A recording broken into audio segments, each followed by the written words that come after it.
반갑고 감사합니다. 이렇게 앞에서 진행되는 순서 하나하나 보면서 저에게 큰 은혜가 되고 위로와 도전이 되는 그런 시간이었습니다. 몇 달 전에 우리 CBMC 한국대회가 3년 만에 열리는데 말씀을 좀 전해달라는 부탁을 받고 솔직히 굉장한 고민을 했습니다. 왜냐하면 지금 우리 CBMC 회원들이 처한 상황, 우리 기업인들이나 전문직에 종사하는 분들이 얼마나 어려운지 잘 아는데 제가 무슨 말을 어떻게 전할 수 있을까? 그래서 그동안 참 많은 메시지를 전하는 자리에 섰지만 이 자리가 내가 갈 수 있는 자리일까? 이런 고민, 그리고 특별히 이번에 와서 우리 회원들에게 위로가 되고 용기가 되는 그런 말씀이 좀 전해졌으면 좋겠습니다. 이런 몇 가지의 기도 제목과 원칙들이 저에게 전달이 됐었어요. 어떤 말을 해야 위로가 될까? 목사가 무슨 말을 해야 위로가 될까? 어떤 분들은 지금 IMF 때보다 글로벌 경제 위기보다도 체감하는 이 어려움이 훨씬 더하다, 이렇게 눈물로 호소하는 분들을 주변에서 많이 보면서 감히 목사인 제가 무슨 말을 해서 이분들을 위로할 수 있을까? 그래서 굉장히 여기 오는 내내 어려운 결정을 하고 왔습니다. 제가 할 수 있는 것은 하나님 앞에 무릎 꿇고 묻는 거죠. 하나님, 3년 만에 열리는 우리 CBMC 한국대회 회원들에게 전국 각지에서 모인다는데 이분들의 마음이 위로가 되고 용기를 얻어서 갈 수 있는 그 말씀이 뭡니까? 그리고 몇 번이고 무릎을 꿇고 하나님 앞에 묻고 또 물었습니다. 어느 날 하나님이 저한테 이런 감동을 주셨어요. 지금 세상의 현실의 벽은 참 높다. 수출도 안 되고 내수도 어렵고 러시아 우크라이나 전쟁의 여파로 모든 금융의 지표, 경제의 지표가 최악인데 전문가들은 코로나가 끝나도 상당 기간 이 후유증으로 정말로 어려운 시대를 살아야 된다는 부정적인 전망들이 쏟아지는 이 현실의 벽은 대단히 높다.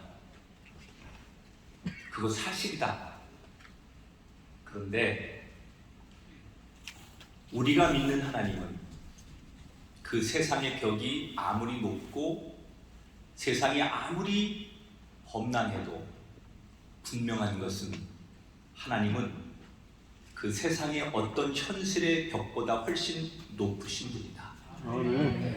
제게 주신 감동이었어요. 세상에 무슨 일이 있고 어떤 어려움이 있어도, 아니 어떤 전쟁과 기근과 절망이 있어도 우리가 믿는 하나님은 그것보다 크시고 위대하신 분이다. 이 하나님이 저에게 주신 감동의 메시지가 저에게 주신 메시지만이 아니라 오늘 이 자리에 참석하신 우리 CBMC 회원 모두에게 주님이 주시는 속삭임 같은 음성이 되기를 주님의 이름으로 축원합니다. 이번 주제가 너무 좋습니다. 예수 그리스도의 이름으로 일어나 걸으라.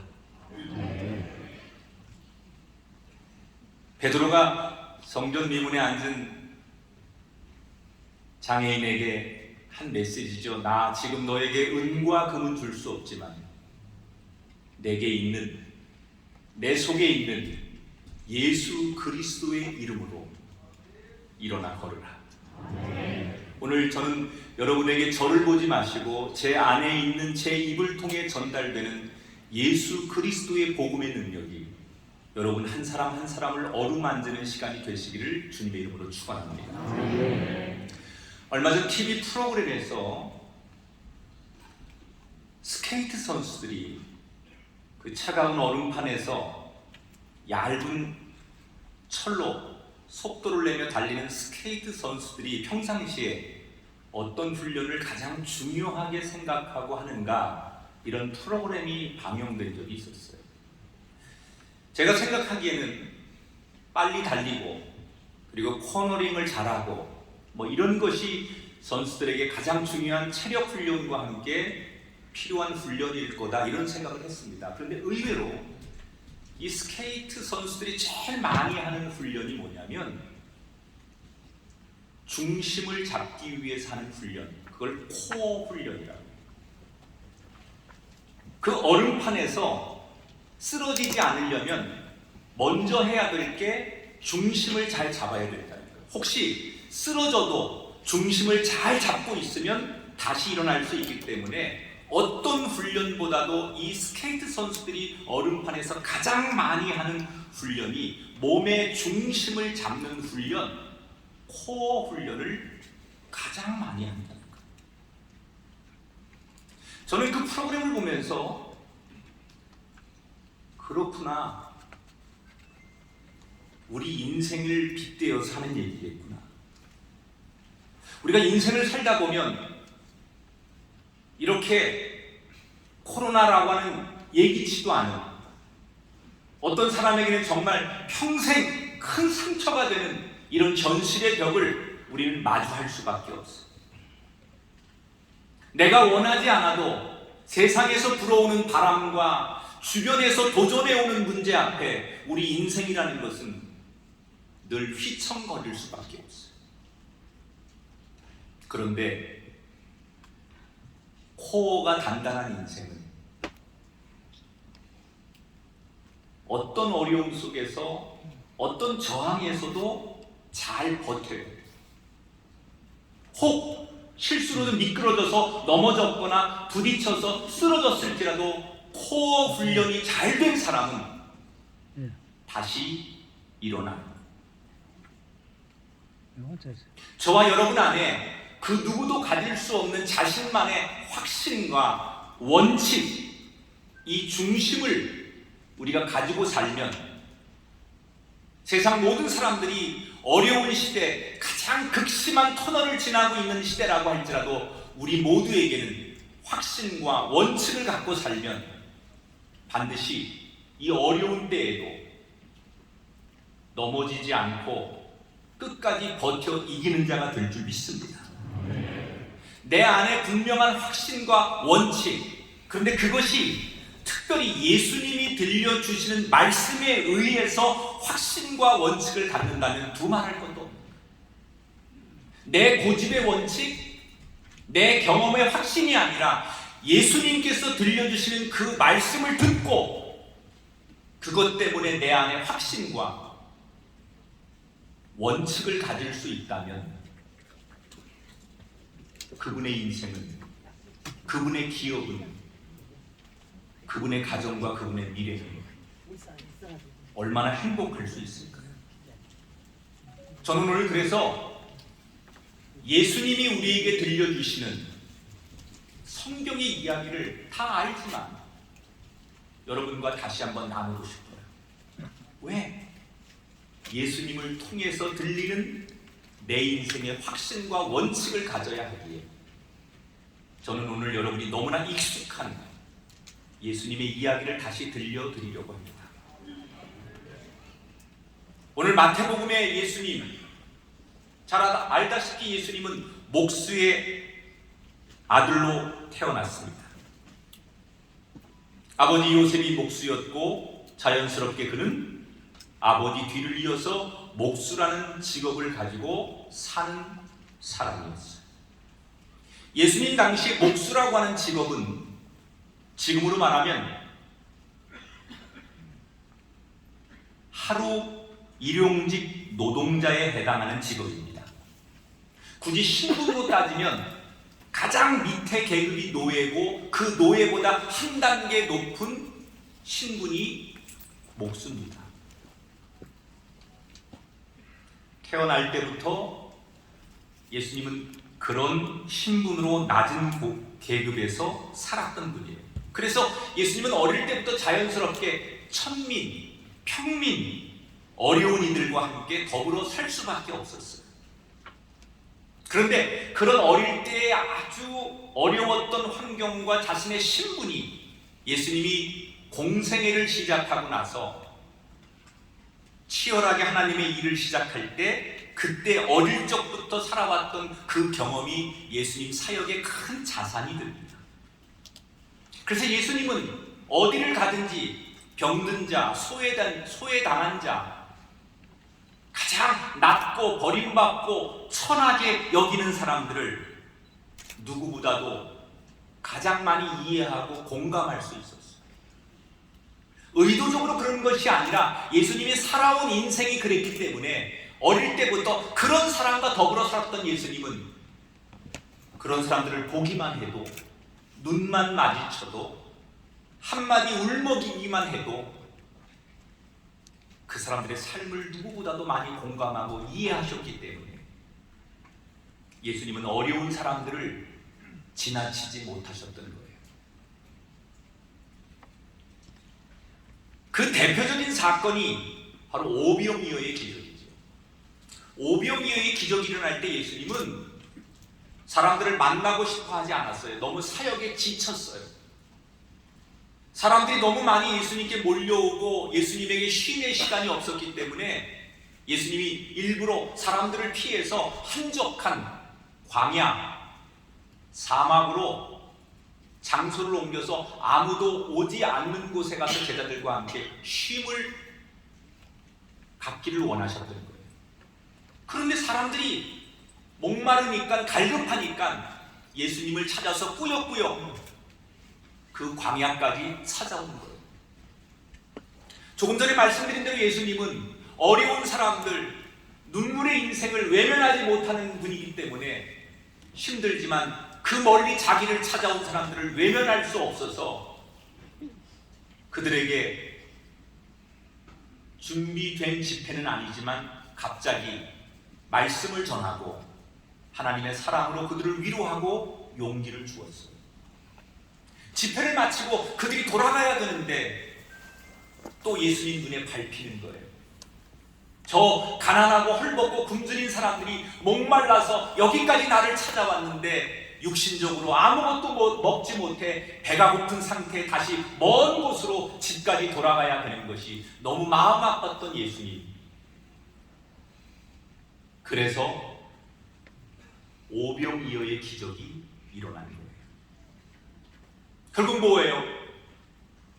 만날 수 없는 사람들이 억지로 찾아오니까 그들을 불쌍히 여기시고 긍휼히 여기셔서 말씀도 주신 거고, 그냥 돌아가라, 이제는 저녁이 되었으니 헤어져야 한다, 그리고 이별을 구하는 시간에도 그들의 뒷모습 앞에 긍휼하심 때문에 그들에게 오병이어의 기적을 일으키신 거죠. 저는 오늘 이곳에 하나님이 우리에게 허락하시는 가장 큰 축복은 그때 그 벳세다 광야에 그 백성들에게 주셨던 긍휼하심이 이곳에 여러분에게 지금 동일하게 임하게 되기를 축원합니다.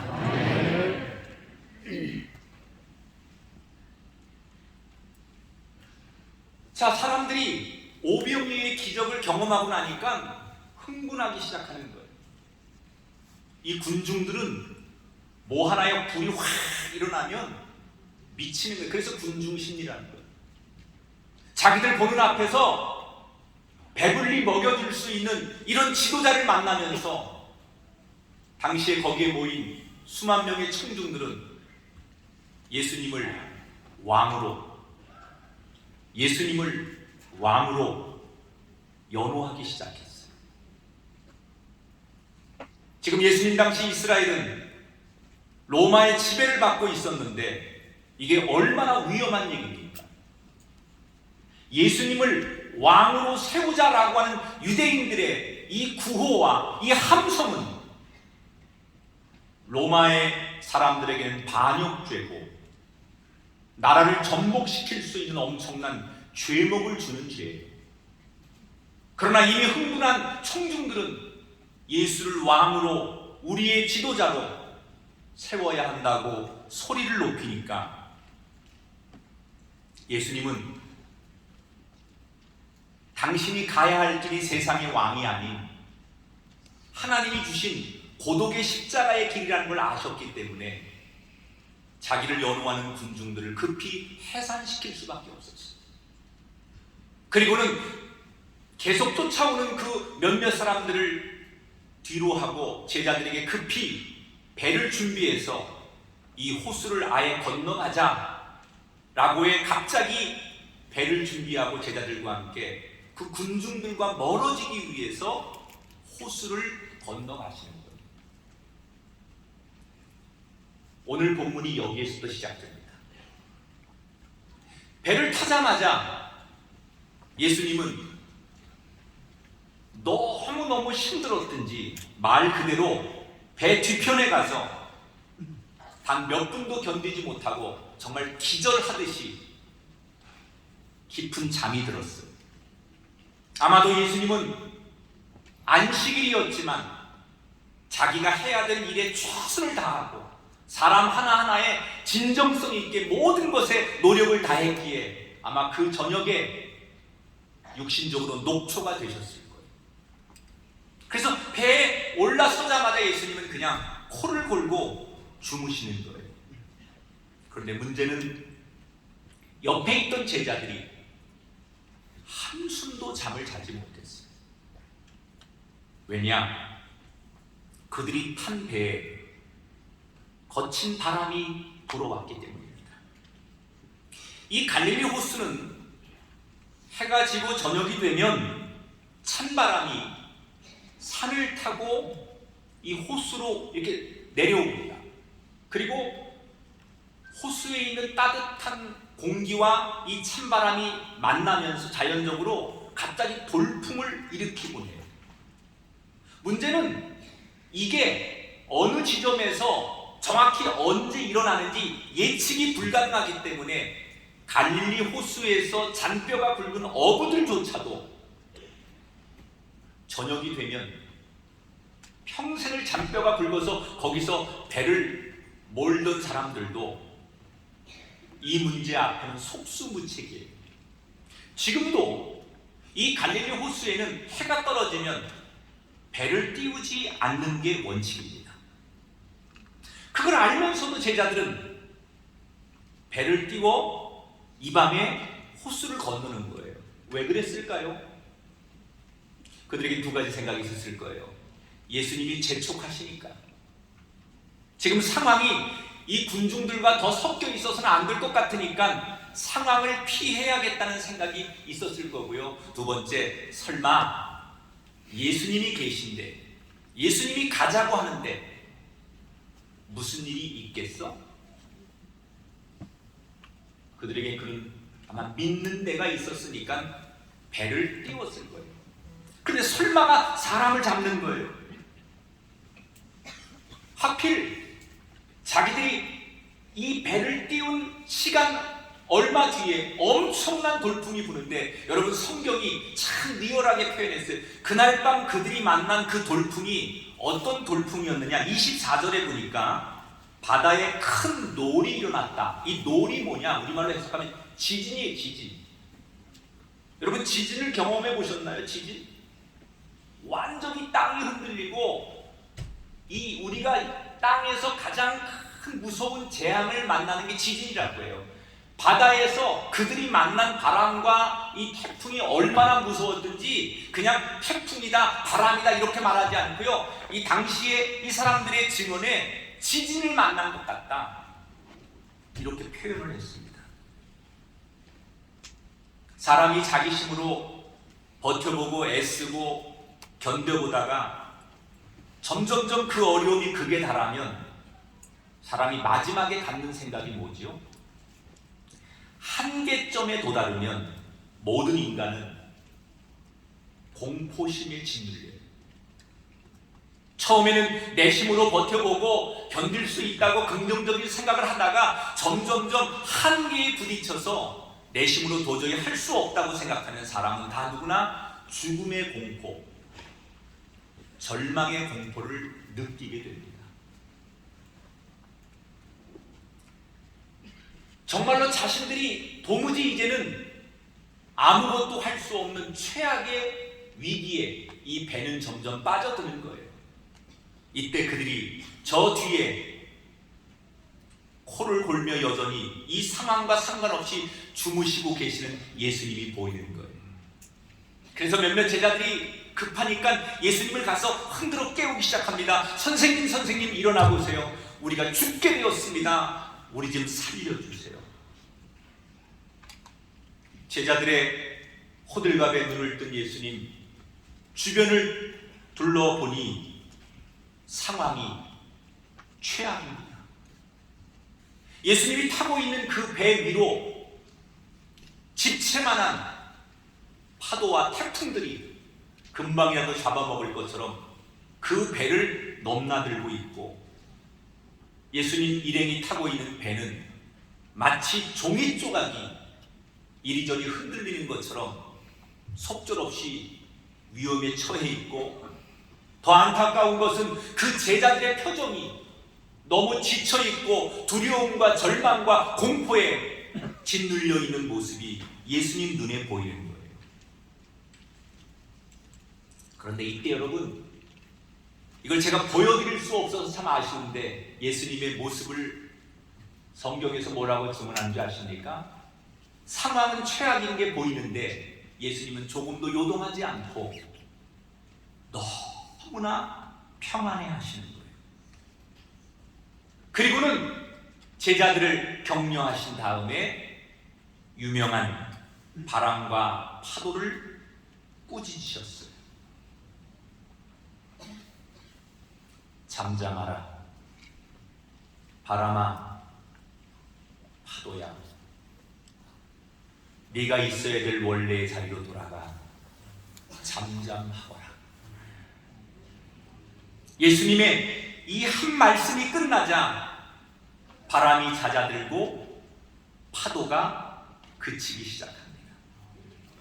요동하고 꼬꾸라질 것 같았던 그들의 배가 드디어 평안을 되찾았습니다.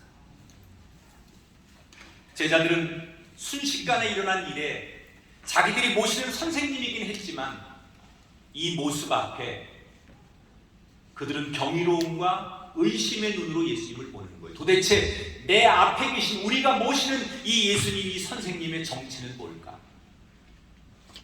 그동안 제자들은 예수님이 사람을 고치고 병자들을 회복시키고, 주로 예수님이 지금까지 했던 사역은 사람을 회복하는 일을 하셨어요.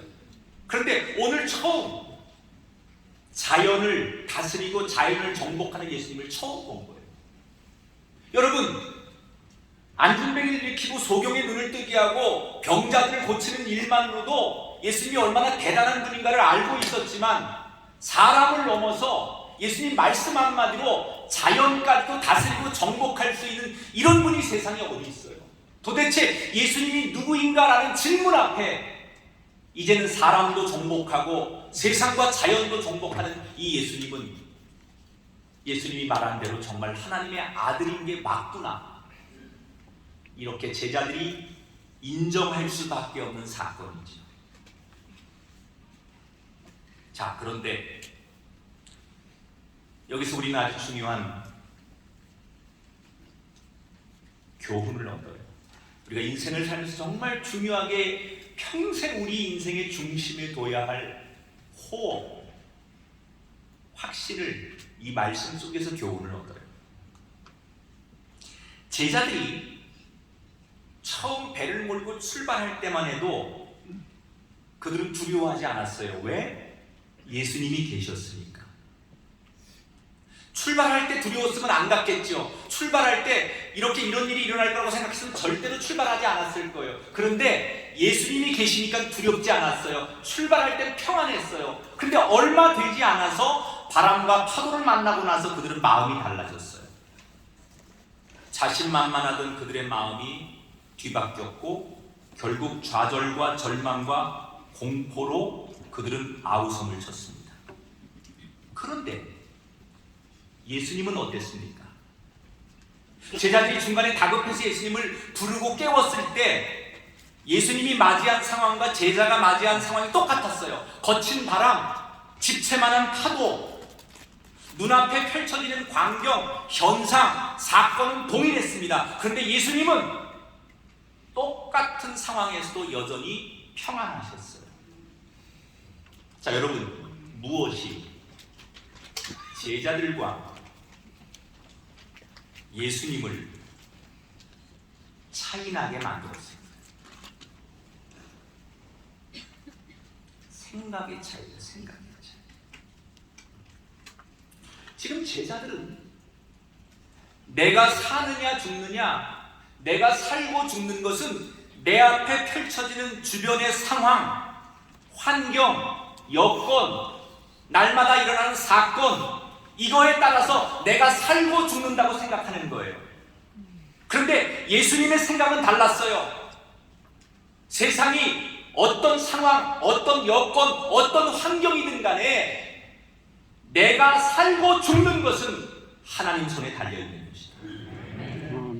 환경이 어떻든, 조건이 어떻든, 세상이 어떻든 그것 때문에 내가 살고 죽는 것이 아니라 내가 살고 죽는 문제는 사실은 하나님 손에 달려있는 것이다. 이게 예수님의 확신이었어요.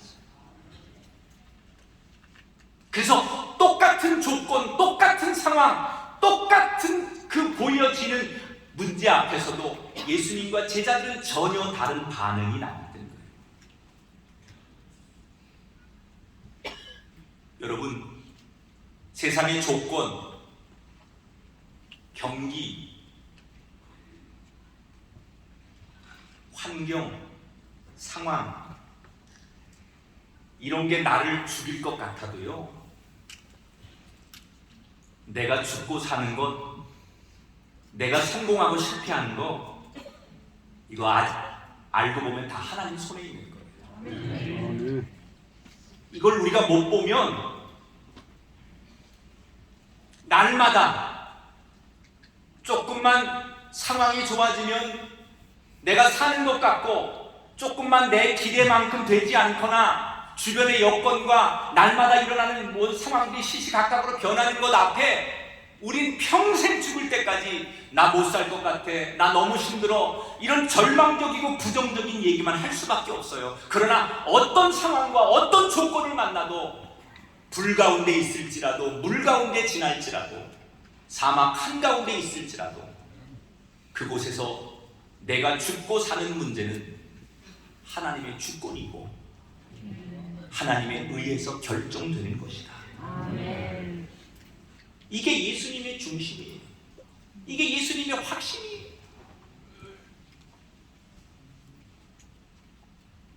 이 땅에 하나님이 기대하시고 부르신 CBNC 회원 여러분, 우리가 세상과 다른 경영, 세상과 다른 가치, 세상과 다른 확신으로 인생을 살아야 된다면 바로 이 말씀 아니겠습니까? 세상은 환경에 나를 맡깁니다. 조건에 나를 맡깁니다. 날마다 들려오는 뉴스와 세상의 상황 앞에 나의 운명을 맡기지만 저와 여러분은 그거와 상관없이 하나님께 나의 살고 죽는 운명의 문제를 맡기는 거예요.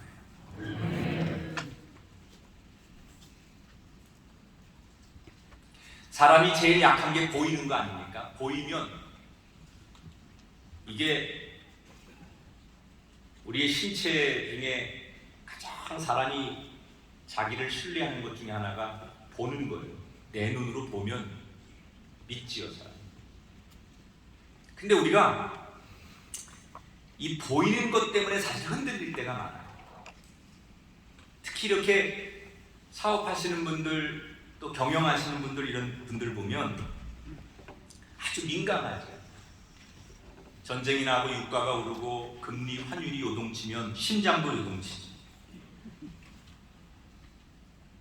그러니까 보이는 거에 약한 거예요, 우리가. 보이는 게 그러니까 그것 때문에 내 행복과 불행이 거기에 있다고 날마다 우린 유혹을 당하는 거예요.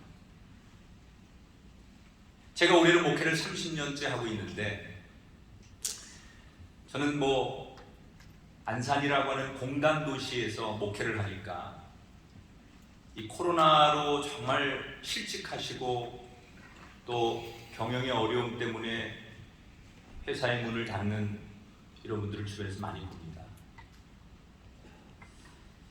저에게 많은 어려움들이 있었는데 IMF 때 전국이 다 어렵고 다 힘들었지만 특히 그 안산의 공단 지역이 굉장히 어려웠거든요. 그래서 교인들 정말 대다수가 실직을 하시고 절망하고, 그래서 제가 그때 목회를 시작한 지 몇 년 안 됐을 때인데 이 어려움 속에서 교인들에게 제가 해줄 게 없는 거예요. 답이 없더라고요.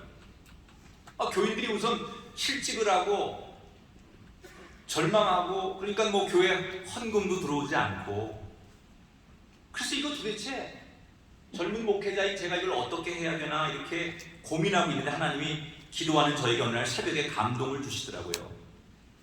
김 목사야, 다른 거 보지 말고 나만 붙들어라. 내가 반드시 다시 일으켜 주리라. 그래서 제가 하나님이 저에게 주신 그 메시지를 교인들에게 그 주간부터 이 메시지만 전했어요. 다른 거 보지 말고 하나님만 봅시다. 여러분, 우리가 아무리 애써도 지금 이 상황에서 새로운 무슨 취업을 하거나 새로운 도전할 수 없으니 집에서 근심하고 집에서 절망하지 말고 우리 앞으로 좋아질 때까지, 하나님께서 해결해 줄 때까지 매일같이 저녁마다 모여서 기도합시다. 그래서 교회에서 매일 저녁 집에서 그냥 그렇게 절망만 하고 서로 가족들끼리 한숨만 쉬지 말고 울 일이 있으면 하나님 앞에 와서 울고, 소리치고 싶으면 하나님 앞에 와서 소리치자. 그래서 저녁마다 교인들을 불러가지고 기도회를 했어요. 그러니까 오늘 이렇게 앞에서 특송하고 찬양한 분들처럼 교회에서 조를 편성해가지고 오늘은 어디서 특송하고 내일은 어디 특송하고 이렇게 이제 부서별로 특송도 정해지고 기도회를 매일 하는 거예요. IMF 때.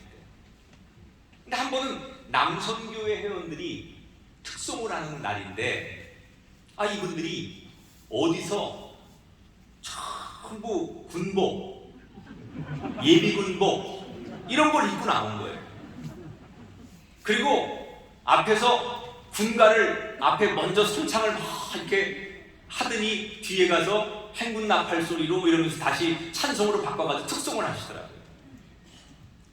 제가 그걸 보면서 정말 목사로서 뭔가 되겠다. 그분들의 의지는 뭐냐면, 야, 우리 젊을 때 군대 가서 옛날에 진짜 군 생활이 얼마나 어려웠냐. 그런데 그거 다 세월 지나니까 지나가고 견디고 맞다 맞고 벌 받고 그래도 다 지나가니까 이렇게 우리가 여기까지 오지 않았느냐. 이것도 지나갈 거다. 그것도 견뎠는데 이것도 못 견디겠느냐. 그런 마음으로 다 이렇게 어디서 군복을 빌려와가지고 그냥 어설프게 박자도 안 맞고 손도 안 맞는데 그날 그 노래를 부르는 모습을 보면서 그렇게 하나님만 보고 버티고 부르짖고 하루하루 지냈더니 지금의 제가 있는 거고 우리 교회가 있는 거고 그분들이 그 터널을 다 빠져나와서 다시 다 재기하시더라는 거예요. 우리의 생사는 하나님께 달려 있습니다. 물론 여러분들이 뉴스 보고 주변의 상황을 보고 코로나를 보고 경제 위기를 보고 불안한 이 지구촌을 보고 들려오는 뉴스를 보면 불안할 수밖에 없어요. 그래서 여러분 중심이 필요한 거예요. 여러분의 그 철학, 누가 뭐래도 다른 사람이 어떻게 경영 원칙을 가져도 나에게 경영의 원칙은 나는 하나님 손에 있다. 이 코어를 중심을 가지고 있으면 어떤 어려운 환경에서도 우리 절대 넘어지지 않는 신앙인이 될 줄 믿습니다. 그래서 여러분 어려우면 어려울수록 더 예배를 사모하셔. 우리가 힘들다고 하나님과 멀어지면 정말 완전히 헤어나올 수 없는 수렁으로 빠지는 거지만, 힘들기 때문에, 우리가 보여지는 지표가 어렵기 때문에, 위기이기 때문에 더 매달려야 돼요. 저는 우리 CBMC 회원들의 고백이 되고 간증이 되고 자랑이 되는 오늘 밤 이 메시지가 여러분 인생을 뒤바꿀 수 있는 하나님의 음성이 되게 되시기를 주님의 이름으로 축원합니다. 따라합시다. 주께서 일하십니다. 찬양 한 곡 같이 부르고 말씀 더 나눌까요? 이 주가 일하시네라는 찬양인데요, 이 찬양 우리 교회 찬양 사역하는 이혁진 간사가 작곡한 노래인데, 가사 한 말이 제가 지금 전해드린 이 메시지하고 너무 다 함축을 해서 놓은 찬양이라 같이 한 곡 부르고 나머지 메시지 정리하겠습니다. 주가 일하시네.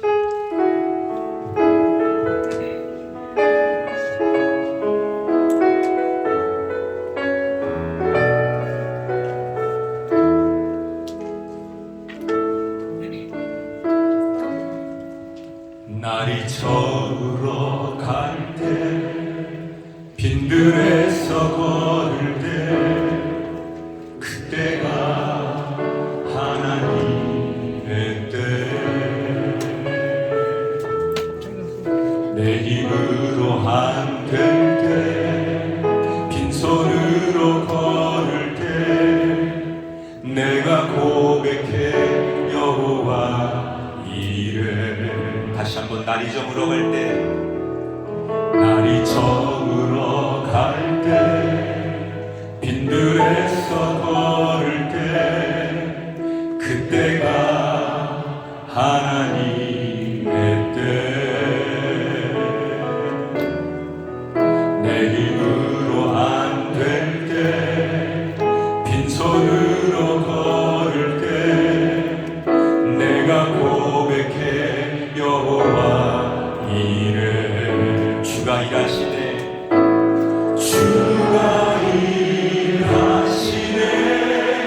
주가 일하시네. 주께 아끼지 않는 자에게. 주가 일하시네. 주가 일하시네. 신뢰하며 걷는 자에게. 주가 일하시네. 주가 일하시네. 주가 일하시네. 주께 아끼지 않는 자에게. 주가 일하시네. 주가 일하시네. 주가 일하시네. 신뢰하며 걷는 자에게. 여러분 목소리만 가지고 고백하세요. 주가 일하시네. 주가 일하시네.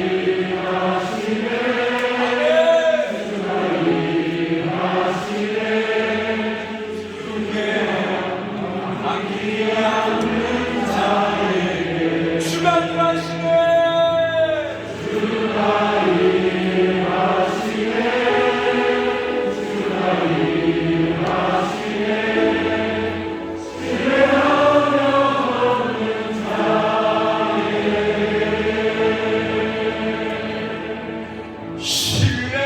신뢰하며 걷는 자에게.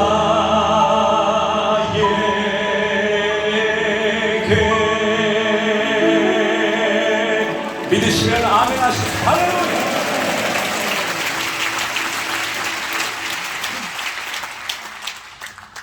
예수님의 말씀 한마디로 다시 평안을 되찾은 예수님의 일행은 멈추었던 그 호수를 건너 어디에 도착했냐? 건넌 마을 가다라라고 하는 지명의 도시에 도착을 합니다. 가다라는 유대 땅이 아니에요. 이방의 땅이에요. 이방인의 땅. 지도를 보면 유대 경계를 넘어서 일부러 목적지를 이방 땅으로 가는 거예요. 왜? 앞에서 아까 얘기한 대로 예수님을 유대 군중들이 자꾸 세상의 왕으로 영으로 만들려고 하니까 그들과 한동안 떨어져 있어야 되겠다. 그들이 쫓아올 수 없는 데까지 가야 되겠다. 그래서 아예 외국으로 이방 땅으로 경계를 넘어가신 거예요. 이곳은 유대인들이 쫓아올 수 없는 곳이라고 생각한 거예요. 그런데 그들이 가다라에 딱 도착을 했을 때 유대인들이 아닌 또 다른 방해꾼들을 만나게 됩니다. 딱 배가 도착하자마자 저 위에 무덤들이 있는데 그 무덤에서 귀신 들린 두 사람이 예수님을 알아보고 막 쫓아와서 예수님이 아무 말도 안 했는데 당신이 하나님의 아들 아니십니까? 왜 여기에 오셨습니까? 우리를 쫓아내려고 오셨습니까? 그리고 이 귀신들이 예수님을 먼저 알아보고 예수님께 말을 걸고 두려워하는 거예요. 여러분, 이 귀신들은 예수님이 하나님의 아들인 것을 알았기 때문에 자기들 스스로 예수님께 와서 하나님의 아들 예수가 여기 웬일입니까? 우리를 쫓아내려고 오셨습니까? 라고 말하면서 예수님께 협상을 합니다. 뭐라고 말하느냐? 당신이 우리에게 이 사람들에게서 떠나라 하면 우리는 떠날 수밖에 없는데 대신 우리가 이 사람들 몸에서 떠날 테니 우리가 갈 수 있는 곳을 허락해 주십시오. 그러면서 그들이 지목한 것은 저 산비탈에 많은 돼지떼들이 있는데 저 돼지떼들에게 우리가 들어갈 수 있도록 해달라고 이 귀신들이 예수님께 협상을 해요. 왜 이 귀신들은 사람들의 몸에서 쫓겨나면 자기들이 거처할 곳을 저 돼지떼에게 가게 해달라고 예수님께 협상을 하는 걸까? 지금 이곳은 이방 땅이라고 했죠. 이 가다라는 갈릴리 호수 동쪽에 있는 도시예요. 이곳은 상업이 발달하고 외국 이방인들이 많이 다니는, 여행자들이 많이 다니는 곳이에요. 그래서 이 외국 사람들에게 가장 좋은 음식, 그들이 가장 선호하는 음식이 돼지로 만드는 음식이기 때문에 이 이방 땅에서는 가장 큰 수익 중에 하나가 돼지를 키워서 돼지로 요리를 하고 그것으로 장사를 하는 일들이 이방 땅에서는 굉장히 많이 일어났어요. 당시 외국 사람들이 이걸 좋아하니까. 그래서 그 마을에 가장 큰 돈벌이가 돼지를 키우는 거고 그 돼지가 그 마을의 먹거리고 자신들에게 부를 주는 거예요. 이걸 귀신은 알고 있었어요.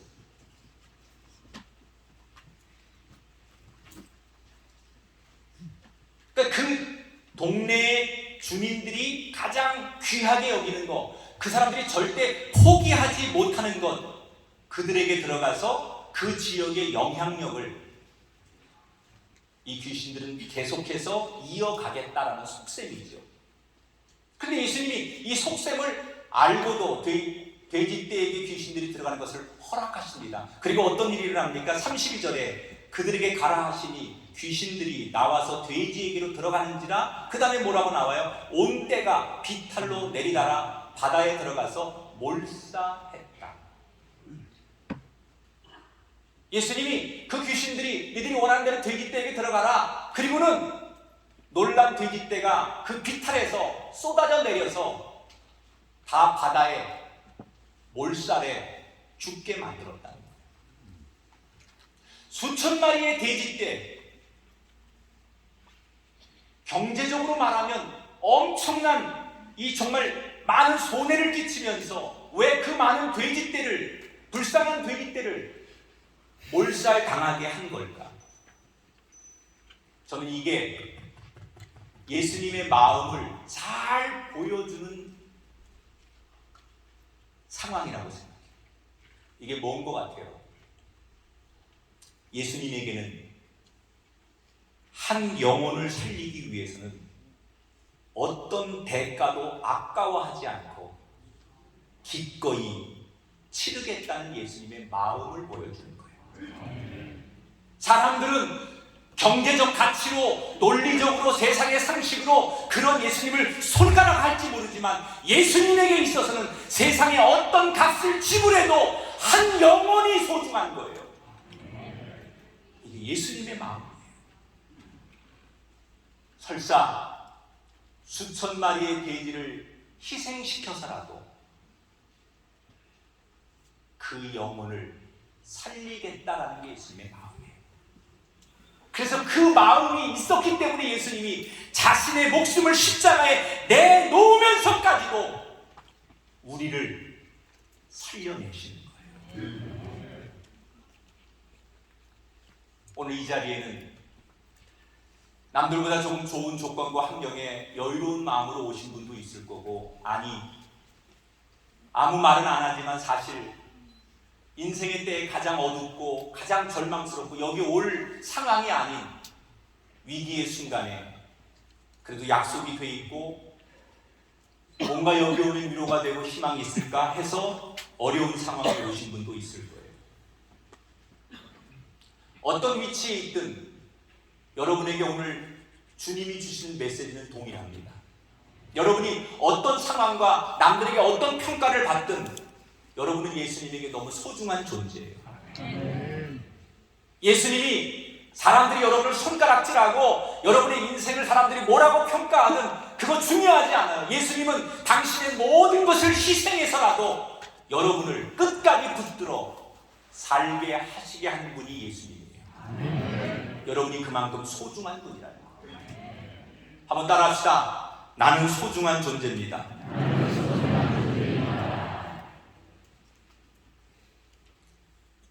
이 돼지떼가 몰살당하면서 뭐가 살아요? 귀신 들려서 불행하게 살고 인생이 없었던 두 사람이 건강이 회복되고 정상으로 돌아오는 거예요. 자, 그런데 문제가 생겼습니다. 이 주민들이, 이방 사람들이 예수님을 못 알아보는 거예요. 그리고 세상적인 가치와 판단과 기준으로 이 돼지 주민들이 분노해서 예수님을 위협하기 시작하는 거예요. 자기들의 재산을 잃었으니, 가장 중요한 걸 잃었으니 예수님께 그들은 공격적으로 나올 수밖에 없죠. 그래서 위협합니다. 당장 이곳을 떠나지 않으면 가만두지 않겠다. 그래서 예수님이 그 이방 사람들의 데모와 저항을 받고 그 귀신에서 놓인 두 사람이 쫓아오려고 하니까 올 거 없다. 너희들이 여기서 경험한 그대로 예수를 증거하고 하나님의 사랑을 전하면서 너희들은 사명을 다해라. 그리고 순순히 예수님이 제자들과 함께 그 가다를 다시 되돌아 나오는 거예요. 자, 이제 오늘 제가 말씀을 정리하려고 합니다. 이 두 번째 성경 이야기에서 예수님은 지금 엄청난 일을 해내신 거잖아요. 귀신을 물리치고 병든 사람을 다시 되돌려 놓는 기적을 행하셨어요. 그런데 결과적으로 사람들은 그렇게 엄청난 일을 하신 예수님을 못 알아보고 그 예수님을 그 마을에서 쫓아냈어요. 모욕을 줬어요. 만약에 제가 그 상황이라면 저는 너무너무 억울했을 것 같아요. 그 돼지떼를 잃었지만 진짜 가치 있는 일, 중요한 일, 그 마을이 귀신들에게 점령당하고 그 마을이 귀신의 손에 놀아나는 것을 막아낸 그 위대한 예수님의 사역을 평가하지 않고 예수님을 알아보지 못하고 모욕을 주고 쫓아내는 그들에게 실컷 자기들을 위해 선한 일을 하고 옳은 일을 했더니 이런 푸대접을 하는 그곳에 당연히 저라면 분노했을 것 같아요. 그런데 예수님은 쿨하게 그들의 저항과 무례함 앞에 순순히 그곳을 떠납니다. 여러분, 여기 아주 중요한 우리가 평생 가져야 될 원칙, 그리스도인이 가져야 될 중심이 하나 있어요. 우리가 살면서 어려운 이유는 뭐냐면, 우리가 살면서 힘들어지는 원인 중에 하나가 뭐냐면 사람들이 나를 어떻게 보느냐, 사람들이 나를 어떻게 알아주느냐, 이게 예수님에게 전혀 없었다는 거예요. 예수님에게는 군중들이, 많은 숫자가 예수님을 어떻게 부르고 예수님에게 어떤 점수를 주고 어떻게 평가하느냐, 이게 중요하지 않았어요. 그럼 뭐가 중요했느냐? 내가 지금 사람들에게 외면을 당할지라도 하나님의 뜻을 행하고 있느냐, 이게 예수님에게는 중요했던 거예요. 이 원칙이 있었기 때문에 그들의 푸대접과 그들의 저항과 그들의 다소 정말 세상적인 그런 모든 것들을 예수님은 아무 상처 없이 받아들일 수 있었다는 거예요. 많은 분들이 이 함정에 잘 빠지잖아요.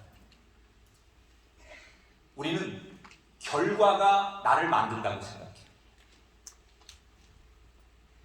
그래서 여러분, 재무제표의 결과, 점유율의 결과, 인맥의 결과를 보면서 내가 성공했는지 실패했는지를 사람들은 평가해요. 오늘 이 시대 학생들과 기성세대가 불안해하는 이유가 뭡니까? 매일같이 결과로 평가하기 때문에. 아이들은 시험지를 가지고, 등수를 가지고, 서열화된 학교를 가지고, 결과를 가지고 평가하니까 행복하지 않아요. 우리는 세상 사람들이 어떻게 평가하든 내가 있는 지금 이 자리에서 하나님이 나에게 주신 그 일을 잘하고 있느냐가 우리 인생의 성공과 실패를 가늠하는 기준이 돼야 돼요. 여러분, 야구에서 감독이 그 선수에게 희생 번트를 지시했을 때 희생 번트를 잘해서 자기는 죽고 우리 동료를 살릴 수 있다면 이 선수는 성공한 거예요. 이걸 우리가 기독교 용어로 사명이라고 해요. 하나님이 우리 모두에게 사명을 주셨어요. 너는 그 자리에서 너를 희생해가면서 이 번트 같은 역할을 해라. 그래서 우리 모두에게 하나님이 사명을 주셨다는 거예요.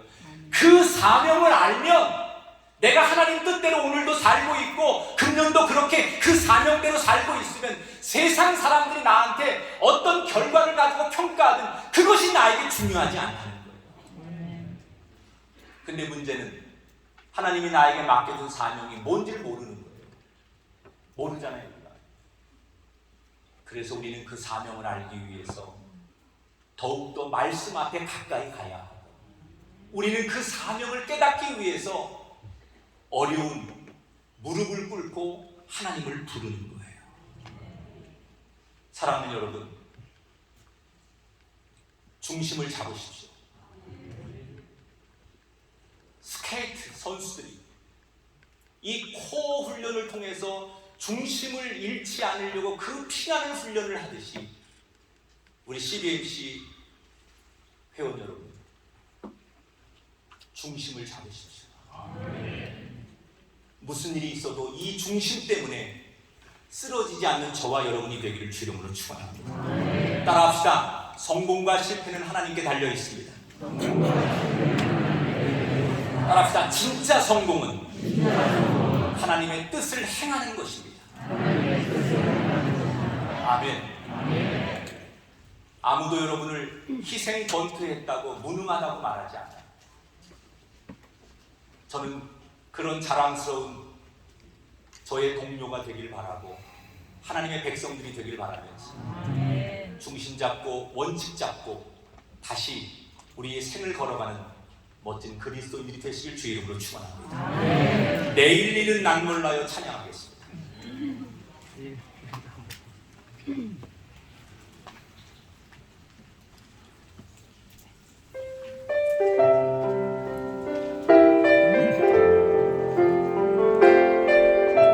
내일 일은 난 모르죠. 아무것도 몰라요. 내일 일은 난 몰라요. 하루하루 살아요. 불행이나 행함도 내 뜻대로 못해요. 험한 일 가고 끝은 없고 보네요.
기도할 텐데 주변에 다른 사람 소리 듣지 마시고 다른 사람 보지 말고 정말 그 하나님 앞에 나의 손이 나의 마음을 들여서 오늘 말씀 결단하며 주님 내게 주신 말씀입니다. 평생 이 중심 가지고 살겠습니다. 그렇게 결단하며 주님 한번 이름 크게 부르고 1분간 통성으로 기도합니다. 주여! 그렇습니다. 하나님 우리에게 은혜 주시니 감사합니다. 그렇습니다. 그 은혜가 내 은혜입니다. 주여 우리 마음의 중심을 놓치지 않게 하시옵소서. 우리의 삶의 중심이 없어지지 않게 하옵소서. 주께서 주시는 말씀의 중심을 가지고 확신에 거하는 인생 되게 하여 주시옵소서. 세상 길을 걷지 않게 하시고 그리스도가 우리에게 주신 그 길을 걷는 사람 되기를 원합니다. 주여 그렇게 살기를 원합니다. 우리 CBMC의 모든 회원들에게 세상이 가질 수 없는 원칙과 확신을 가지고 살아가는 인생을 위하여 축복하여 주시옵소서. 주여 그렇게 될 줄 믿습니다. 그런 기적의 인생들이 여기에서부터 시작될 줄 믿습니다. 하나님 그 은혜를 우리에게 허락하여 주시옵소서.